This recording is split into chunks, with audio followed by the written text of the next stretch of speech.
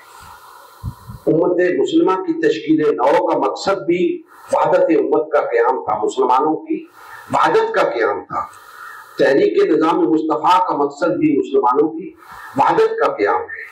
جب یہ ایک فورم پہ آ جاتے ہیں، اب غور طلب بات ہے، اس کو ذہن میں بٹھا لیں، تحریک نظام مصطفیٰ جس دن اس جدوجہد میں کامیاب ہو گئی کہ لوگ ایک فورم پہ آ گئے، مسلمانوں کے اندر یک گونا وحدت قائم ہو گئی ہے، مسلمان اب اس بات کو سمجھ گئے ہیں کہ وحدت کے بغیر چارہ نہیں، اور وحدت قائم کر کے ہم نظام مصطفیٰ کو قائم کر سکتے ہیں اور کریں گے۔ جب یہاں بات پہنچ جائے گی تو یاد رکھیں کہ اب جو آخری قدم ہوگا یا نظام کے قیام کا جو وقت ہوگا وہ امت مسلمہ کے ہاتھوں ہوگا۔ وہ سب لوگ امت مسلمہ قرار پا جائیں گے، کیوں؟ ان کے درمیان وحدت قائم ہو چکی ہے، وہ ایک ہو چکے ہیں اللہ کی حاکمیت کے قیام کے لیے، غلبہ دین حق کی بحالی کے لیے، خلافت کے قیام کے لیے، امر بالمعروف اور نہی عن المنکر کے لیے اکٹھے ہو چکے ہیں، وحدت ہو چکے ہیں۔ اب وہ اقدام امت مسلمہ کا ہوگا۔ جب امت مسلمہ کا وہ اقدام ہوگا، اس پہ کسی مسلک کی، کسی فرقے کی، کسی گروہ کی، کسی پارٹی کی کوئی چھاپ نہیں ہوگی۔ اب اقتدار امت مسلمہ کے پاس ہوگا، ہوں گے سب اس کے اندر شامل ہیں، کوئی مخصوص مقصد فکر نہیں ہوگا، تمام لوگ اس کے اندر شامل ہوں گے۔ لیکن اس وقت کیا ہو چکا ہوگا؟ اس وقت دین کو ترجیح دی جا چکی ہوگی، اپنے فرقوں کو اور پارٹیوں کو اور اپنی دیگر وابستگیوں کو اسے پشت ڈال دیا جا چکا ہوگا، اور اللہ کے دین کو ترجیح دی جا چکی ہوگی۔ لہذا وہ امت مسلمہ کی جدوجہد اپنے منطقی انجام کو پہنچے گی۔ اقتدار امت مسلمہ کا ہوگا، تحریک نظام مصطفیٰ کا نہیں، کسی اور جماعت کا نہیں، امت مسلمہ کا اقتدار ہوگا۔ تو گویا نتیجتاً بھی امت مسلمہ ہی باقی رہے گی، تحریک نظام مصطفیٰ باقی نہیں رہے گی۔ یہ محض ایک موومنٹ ہے، لوگوں کو اکٹھا کرنے کے لیے، لوگوں کو ایک فورم پہ لانے کے لیے۔ جو جدوجہد ہم کر چکے ہیں امت مسلمہ کی تشکیل نو کے نام پر، وہ کارگر ثابت نہیں ہوئی۔ ہم یہ چاہ رہے ہیں کہ یہ جدوجہد کارگر ثابت ہو، جلد از جلد مسلمان ایک فورم پہ آئیں، وحدت اختیار کریں، لیکن نتیجتاً وہی کام ہوگا کہ مسلمان وحدت اختیار کریں گے اور اقتدار امت مسلمہ کو حاصل ہوگا۔ یہ تمہیداً گفتگو اس آیہ مقدسہ کے حوالے سے کرنی پڑی۔ اب ہم آیت مقدسہ کی طرف آتے ہیں۔ اللہ جل مجدہ نے فرمایا کہ پھر ہم نے کتاب کا وارث بنا دیا اپنے چنے ہوئے بندوں کو، ان میں سے کچھ اپنے نفس پر ظلم کرنے والے ہیں اور کچھ درمیانی راہ اختیار کرنے والے ہیں اور کچھ نیکیوں میں سبقت لے جانے والے ہیں اللہ کے اذن سے، اور یہ اللہ کا بہت بڑا فضل ہے۔ دوستان محترم، یہ آیت مبارکہ اس بات کی نشاندہی کر رہی ہے کہ یہ کسی ایک گروہ کی بات ہو رہی ہے، کسی ایک جماعت کی بات ہو رہی ہے جس کے اندر 3 قسم کے لوگ ہیں۔ جس کے ارکان کے 3 درجات ہیں، اور یہ گروہ کچھ عقائد کا حامل ہے، کچھ اعمال بجا لاتا ہے، ان کی بنیاد میں اس کے وابستگان کو 3 گروہوں میں 3 درجات میں تقسیم کیا گیا ہے۔ یعنی اس جماعت کے لوگ 3 قسم کے ہوں گے۔ سب سے پہلے کمزور ترین طبقے کا ذکر فرمایا کہ جو لوگ اپنے نفس پر ظلم کرنے والے ہیں۔ اس کے بعد درمیانے درجے کے لوگوں کا ذکر فرمایا کہ جن سے کوتاہیاں بھی ہو جاتی ہیں لیکن نیکیاں بھی ہوتی ہیں، اور سب سے آخر میں ان لوگوں کا ذکر فرمایا کہ جو کما حقہ اللہ جل مجدہ کے احکامات پر عمل پیرا ہوتے ہیں اور بڑھ چڑھ کر نیکیوں کی طرف جاتے ہیں۔ دوستان محترم، یہ روایت، یہ آیت اس بات کی نشاندہی کر رہی ہے کہ کسی بھی جماعت کے ارکان ایک جیسے نہیں ہوا کرتے، حتیٰ کہ نبی کریم صلی اللہ علیہ وآلہ وسلم نے جو جماعت تشکیل دی یہ انہی کے بارے میں بیان ہے، اور یہ انہی لوگوں کے بارے میں بیان ہے جنہیں کتاب کا وارث بنایا گیا، جنہیں اللہ نے اپنے بندوں میں سے چن لیا۔ تو اللہ کے چنے ہوئے بندے بھی یہ 3 درجات رکھتے ہیں۔ گویا ایسا نہیں ہے کہ سب کے سب لوگ اس لیول پہ آ جائیں تب بات بنے گی، ایسا نہیں ہے۔ اس میں وہ 3 درجوں کے لوگ شامل ہوں گے، اور تیسرا درجہ جو آخری درجہ ہے کمزور ترین لوگوں کا، وہ بھی جنتی ہے۔ یعنی یہ تینوں گروہ جنتی ہے۔ اس میں متعدد احادیث ملتی ہیں، میں نے اس کا بغور جائزہ لیا ہے اس آیت مبارکہ کا۔ بہت ساری احادیث، بہت ساری روایات نبی کریم صلی اللہ علیہ وآلہ وسلم کے فرامین، اصحاب رسول کے فرامین، بزرگان دین کے فرامین، مفسرین کے اقوال اس میں ملتے ہیں، اور تقریباً کم و بیش سب ہی اسی نتیجے کی بات کرتے ہیں کہ یہ تینوں گروہ بہرطور جنتی ہیں۔ کیوں جنتی ہے؟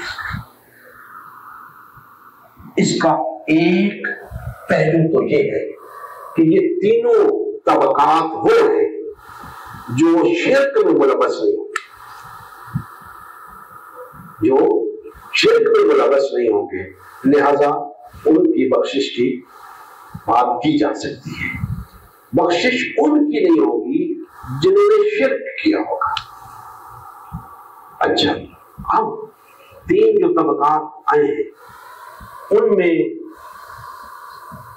سب سے پہلا طبقہ نبی کریم صلی اللہ علیہ وآلہ وسلم نے فرمایا، روایات میں آتا ہے کہ پہلا طبقہ جو سابقون بالخیرات ہے وہ بغیر حساب کتاب کے جنت میں جائے گا۔ دوسرا طبقہ اس سے معمولی باز پرس ہوگی کیونکہ اس کے ہاتھوں کوتاہیاں کچھ ہوئی ہوں گی، نیکیاں بھی ساتھ ہوئی ہوں گی، تو تھوڑا سا اس سے باز پرس ہو سکتی ہے۔ لیکن تیسرا جو طبقہ ہے ظالم لنفسہ ہی، اپنے نفوس پر ظلم کرنے والا، انہیں روک دیا جائے گا اور ایک طویل عرصے تک روک دیا جائے گا۔ یہی جو روایات میں عرض کر رہا ہوں کہ اس آیت مقدسہ کی روشنی میں نے مطالعہ کیا تو ایک روایت میں مجھے یہ الفاظ بھی ملے کہ نبی کریم صلی اللہ علیہ وآلہ وسلم نے فرمایا کہ یہ تیسرا طبقہ وہی ہے جن کے لیے میری شفاعت ہے۔ یہ طبقہ وہ ہے جن کے لیے میری شفاعت ہے۔ اب دوستان محترم، ایک بات یہاں پہ سمجھ آتی ہے جو میں پہلے بھی بارہا عرض کرتا رہتا ہوں کہ شفاعت جہنم میں جانے سے پہلے ہے، بعد میں نہیں۔ تو اس حدیث مبارکہ سے یہ پتہ چلا کہ بے شک ان کو طویل عرصے تک روکا گیا، لیکن فیصلہ ہونے سے پہلے شفاعت ہے۔ جب فیصلہ ہو جائے اس کے بعد شفاعت نہیں ہے، وہ تو فیصلہ ہو گیا، یہ جہنمی ہے یہ جنتی ہے۔ تو نبی کریم صلی اللہ علیہ وآلہ وسلم نے اس تیسرے طبقے کے بارے میں فرما دیا کہ یہ وہ طبقہ ہے جسے روک لیا جائے گا، اور اسی طبقے کے لیے میری شفاعت ہے۔ اب دوستان محترم، یہ 3 طبقات ہیں اس جماعت کے اندر جس کو اللہ نے چن لیا ہے اپنے بندوں میں سے، کتاب کا وارث بنایا ہے۔ کس لیے؟ سوال پیدا ہوتا ہے کہ کس لیے، کیوں چنا ہے اللہ پاک نے اپنے بندوں میں سے ان لوگوں کو، کیوں انہیں کتاب کا وارث بنایا ہے، کیوں انہیں جنت عطا کرے گا؟ اس کی تفصیلات قرآن مجید کے اندر بھری پڑی ہیں، لیکن ہمیں فرصت نہیں ہے قرآن پڑھنے کی کہ ہم دیکھیں کہ اللہ جل مجدہ نے اتنا بڑا اعزاز ہمیں دیا ہے، کتاب کا وارث بنایا، اپنے بندوں میں سے چنا اور جنت کا حقدار ٹھہرایا۔ تو کرنا کیا ہے ہم نے، کیوں اللہ پاک نے یہ کیا؟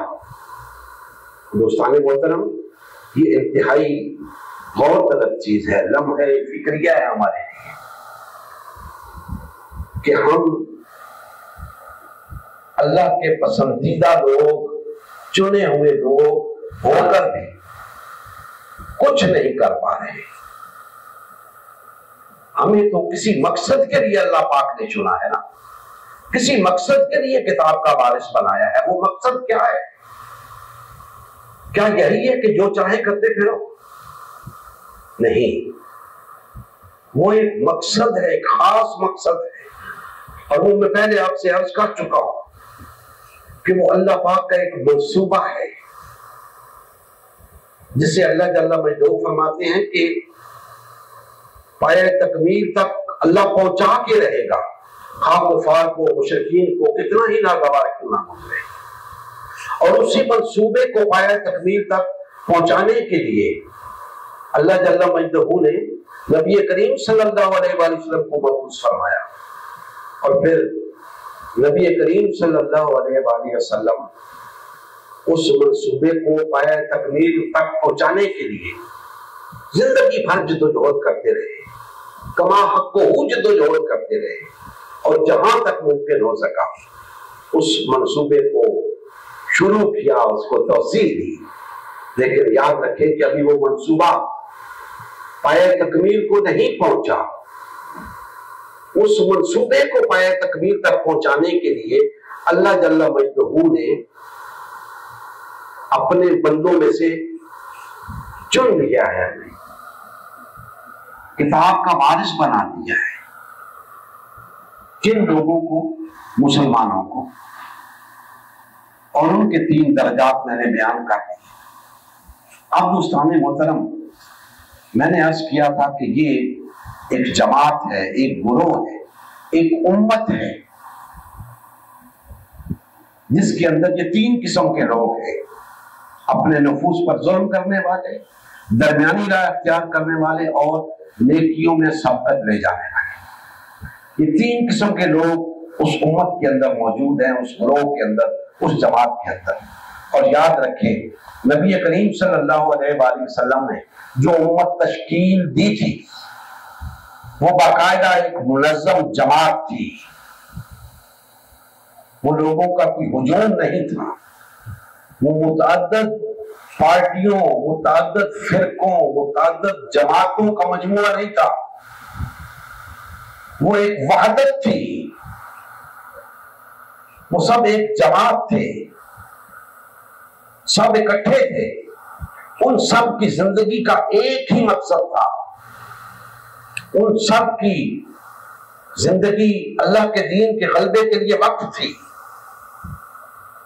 اس میں سے یہ درجات تھے ان کے.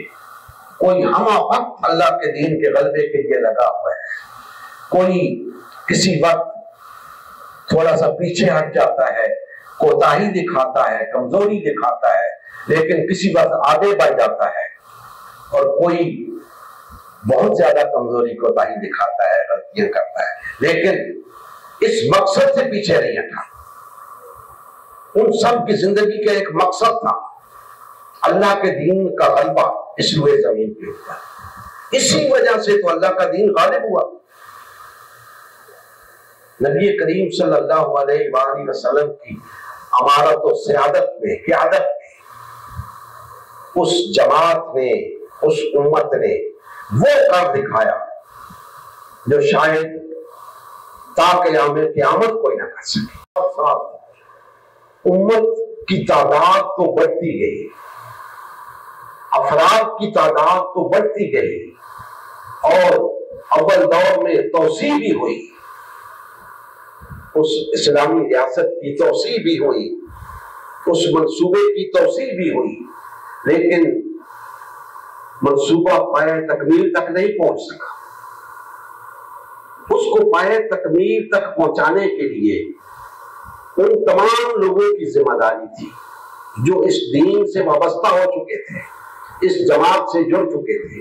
اور جماعت کی تعلیم کیا تھی جو میں پہلے بیان کر چکا ہوں کہ ایک جماعت بن کے رہنا ہے، وحدت اختیار کر کے رہنا ہے، تقسیم نہیں ہونا، کسی بھی لحاظ سے تقسیم نہیں ہونا، نہ جغرافیائی لحاظ سے، نہ لسانی لحاظ سے، نہ مذہبی لحاظ سے، نہ سیاسی لحاظ سے، کسی لحاظ سے تقسیم نہیں ہونا.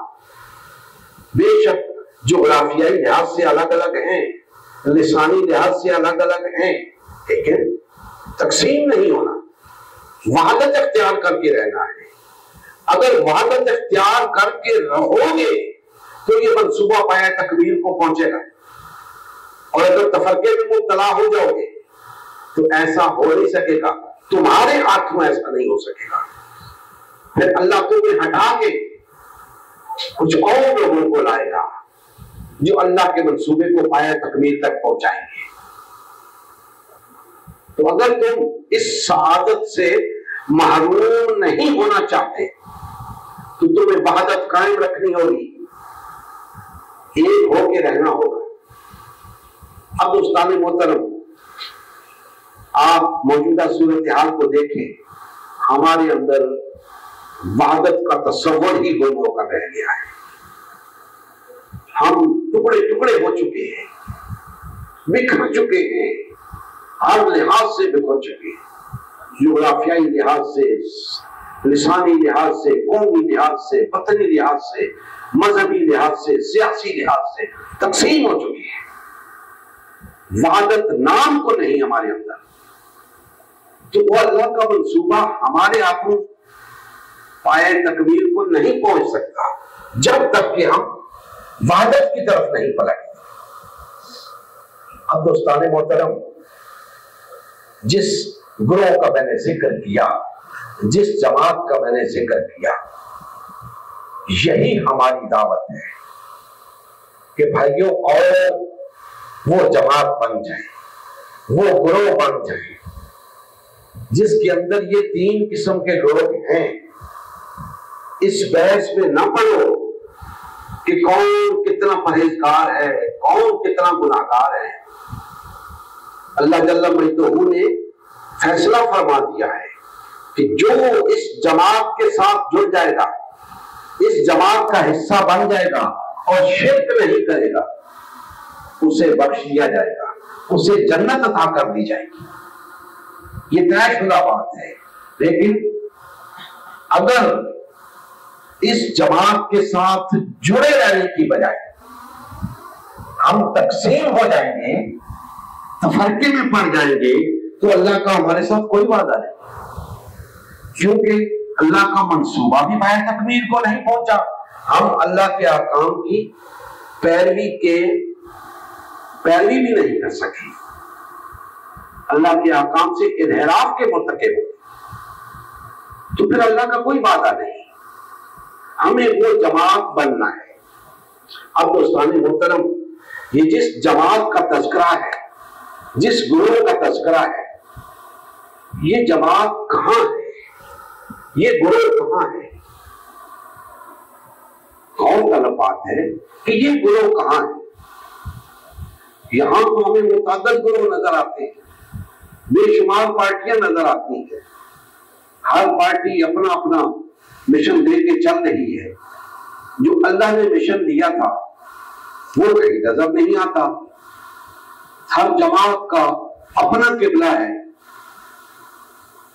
تو ہم قرآن مجید کے طرف رجوع کرتے ہیں تو قرآن ہمیں بتاتا ہے کہ ایک ہی گروہ ہے جس کے ہاتھوں اللہ کی حاکمیت قائم ہوگی، نظام مصطفیٰ قائم ہوگا، خلافت قائم ہوگی۔ اس گروہ کو ہونا چاہیے۔ اب جتنے اس وقت ہمارے اندر گروہ موجود ہیں، جتنی پارٹیاں موجود ہیں، کوئی گروہ یہ دعویٰ کر سکتا ہے کہ اس سے مراد وہ ہے؟ نہیں کر سکتا۔ مناسب تو نہیں لگتا، لیکن اس کے بغیر چارہ بھی نہیں۔ کوئی جماعت اسلامی کو لے لیں، منہاج القرآن کو لے لیں، تنظیم اسلامی کو لے لیں، تبلیغی جماعت، دعوت اسلامی، پیپلز پارٹی، مسلم لیگ، تحریک انصاف، کسی جماعت کو لے لیں، کیا کوئی جماعت کہہ سکتی ہے کہ یہ آیت ہمارے بارے میں ہے؟ نہیں، کوئی جماعت نہیں کہہ سکتی۔ تو بھائی پھر وہ جماعت کہاں ہے جس کے بارے میں یہ آیت ہے؟ یہ بات ہمیں سمجھنی ہے۔ اور اگر کوئی جماعت یہ کہتی ہے کہ نہیں جی یہ تو تینوں قسم کے لوگ ہر جماعت کے اندر موجود ہیں، تو پھر آپ نے جماعت کس کھاتے میں بنا رکھی ہے؟ جب دوسری جماعت میں بھی ویسے ہی لوگ موجود ہیں جیسے آپ کی جماعت میں، تو پھر آپ نے الگ سے جماعت کیوں بنا رکھی ہے؟ آپ بھی اسی جماعت میں چلے جاؤ، سب ایک ہو جاؤ، ایک جیسے ہو سب۔ اور پھر ایک انتہائی اہم نکتہ آج کی اس گفتگو کا آپ کے سامنے رکھنا چاہتا ہوں کہ اس آیت مقدسہ سے جو جماعت مراد ہے، موجودہ تمام جماعتوں میں سے کوئی بھی جماعت اس کی مخاطب نہیں ہے اس آیت مقدسہ کی، کوئی جماعت نہیں۔ کیوں؟ دوستان محترم، اس لیے کہ بالفرض پھر میں نام لوں گا اور سیاسی جماعتوں سے شروع کرتا ہوں۔ پیپلز پارٹی کہتی ہے جی اس سے مراد ہماری جماعت ہے۔ بھائی آپ تو ابھی پچھلی صدی میں پیدا ہوئے، یہ تو بات 1400 سال پہلے کی ہو رہی، آپ اس سے مراد کیسے ہو سکتے ہیں؟ جماعت اسلامی کہتی ہے جی کہ اس سے مراد جماعت اسلامی ہے۔ بھائی آپ بھی پچھلی صدی میں پیدا ہوئے ہو، کوئی بھی جماعت، تحریک انصاف، منہاج القرآن، تحریک لبیک، دعوت اسلامی، تبلیغی جماعت، جو جماعت بھی کہتی ہے کہ اس سے مراد ہماری جماعت ہے، تو اس کو ٹکا جواب ہے کہ آپ کی ابھی پیدائش پچھلی صدی میں ہوئی ہے، آپ اس آیت کے مخاطب کیسے بن گئے؟ اگر آپ مخاطب ہیں تو دوسرا بھی یہی دعویٰ کر سکتا ہے، تیسرا بھی یہی کر سکتا ہے، لیکن آپ مخاطب ہو نہیں سکتے کیونکہ آپ کا اس وقت وجود نہیں تھا جب یہ بات ہو رہی تھی۔ آپ ابھی وجود میں آئے ہو پچھلی صدی میں۔ تو پتہ چلا کہ ان گروہوں میں سے وہ گروہ کوئی بھی نہیں ہے جس کی بات یہاں ہو رہی ہے۔ تو پھر یہ گروہ کیا ہے، ان کے بارے میں کیا کہا جائے؟ دوستان محترم، اسی مقصد کے حصول کے لیے ہم نے امت مسلمہ کی تشکیل نو کی جدوجہد شروع کہ بھائیوں اور وہ گروہ بن جائیں جس کی بات قرآن کر رہا ہے، جس کی بات یہ آیت مقدسہ کر رہی ہے، اور وہ گروہ بن جائیں۔ دنیا بھی کہے اس آیت سے مراد یہ گروہ ہے، اللہ اس کا رسول بھی گواہی دے کہ ہاں یہ وہ گروہ ہے۔ تب بات بنے گی۔ آپ کی جماعتیں، آپ کی تحریکیں وہ جماعتیں، وہ تحریکیں نہیں ہیں جن کا ذکر قرآن کرتا ہے۔ اسی لیے ہم کہتے ہیں کہ آج نبی کریم صلی اللہ علیہ وآلہ وسلم کی تشکیل کرنا امت مسلمہ کو بحال، فعال اور منظم کرنے کی ضرورت ہے، کیونکہ قرآن اسی سے مخاطب ہے۔ قرآن بتاتا ہے کہ اسی کے ہاتھوں دین کا غلبہ ہوگا، اسی کے ہاتھوں اللہ کا منصوبہ پایہ تکمیل کو پہنچے گا۔ تو جب تک ہم وہی جماعت نہیں بنتے، جب تک ہم وہی امت مسلمہ نہیں بنتے، ہماری یہ پارٹیاں، ہماری یہ تحریکیں دھری کی دھری رہ جائیں گی، اور ہم اللہ کے روبرو کوئی عذر پیش نہیں کر سکیں گے کہ ہم کیا کرتے رہے۔ کیا جب آپ سے پوچھا جائے گا کہ کیا تمہارا تعلق اس جماعت سے تھا جو میرے نبی نے تشکیل دی،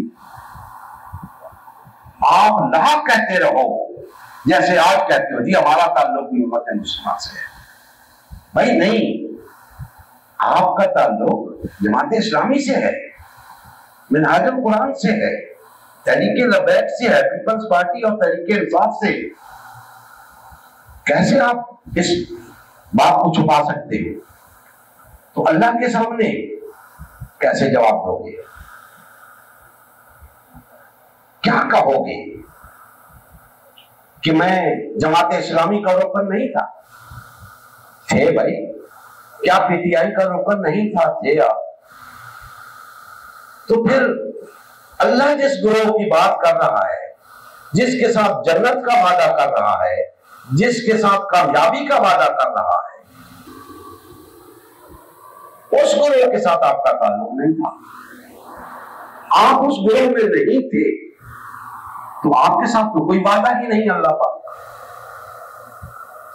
تو دوستان محترم، ہماری دعوت اتنی واضح، اتنی دو ٹوک ہے کہ کوئی شخص الجھن کا شکار نہیں ہو سکتا۔ ہاں، وہ تعصب کے بارے تسلیم نہ کرنا چاہے تو الگ بات ہے، ورنہ قرآن بھرا پڑا ہے ہماری پیش کردہ دعوت کے دلائل سے، بھرا پڑا ہے قرآن۔ چونکہ دعوت ہماری نہیں ہے، اس لیے یہ اللہ اس کے رسول کی دعوت ہے، تو قرآن اس کی تائید کرتا ہے، دلائل دیتا ہے اس کے۔ لیکن یہ جماعتیں اپنے حق میں ایک دلیل بھی نہیں لا سکتی اس قرآن سے، اس کے باوجود تقسیم ہوئے پڑے ہیں، متفرق ہوئے پڑے ہیں۔ دشمن جہاں چاہتا ہے ان کو مارتا ہے، جیسے چاہتا ہے ان کو مارتا ہے۔ یہ سبق حاصل نہیں کرتے، عبرت نہیں پکڑتے۔ ہم ہر طرح سے اپنے بھائیوں کو سمجھانے کی کوشش کرتے ہیں کہ بھائیوں، اس کے سوا کوئی چارہ نہیں، کوئی حل نہیں تمہارے مسائل کا اس کے سوا کہ وحدت اختیار کر لو، ایک ہو جاؤ، وہ گروہ بن جاؤ جو اللہ چاہتا ہے، وہ گروہ بن جاؤ جس کے ساتھ اللہ کے وعدے ہیں، وہ گروہ بن جاؤ جسے اللہ نے جنتی قرار دیا ہے۔ نہ جانے کیوں ہم اللہ کے وعدوں کا اعتبار نہیں کرتے، اللہ کی باتوں کا یقین نہیں کرتے۔ اللہ نے جو وعدے کیے ہیں، اگر ہمیں ان پہ یقین نہیں ہے تو اللہ پر ہمارا ایمان کہاں ہوگا؟ یہ کیسا ایمان ہے کہ ہمیں اللہ کی باتوں کا یقین نہیں، اللہ کے وعدوں کا اعتبار نہیں، تو پھر کیسا ایمان ہے؟ اور اگر اللہ کے وعدوں کا یقین ہے، اللہ کی باتوں کا اعتبار ہے، تو پھر اس کے سوا کوئی چارہ نہیں کہ ہم سب ایک ہو جائیں، ہمارے اندر وحدت قائم ہو جائے۔ تو دوستان محترم، اس آیت مقدسہ کی روشنی میں جو چیز آپ کے سامنے رکھنا چاہتا تھا، واللہ عالم، وہ رکھ پایا ہوں یا نہیں، لب لباب اس کا یہ ہے کہ ہمیں وہ گروہ بنے بغیر نہ اس دنیا میں کسی قسم کی سرخروئی مل سکتی ہے، نہ آخرت میں کوئی کامیابی مل سکتی ہے۔ ہمیں وقت تو وہی گروہ بننا ہوگا جس کے ساتھ قرآن میں اللہ نے وعدے کیے، اور اس گروہ کی تشکیل کے لیے، اس گروہ کو بحال فعال اور منظم کرنے کے لیے ہمیں تفرقے سے نکلنا ہوگا، پارٹی بازی سے نکلنا ہوگا، وحدت اختیار کرنی ہوگی، اور بڑھ چڑھ کر اللہ کے دین کے غلبے کے لیے جدوجہد کرنی ہوگی، تاکہ اس روئے زمین پر پھر سے نظام مصطفیٰ قائم ہو سکے، اللہ کی حاکمیت قائم ہو سکے۔ وما علینا الا البلاغ المبین۔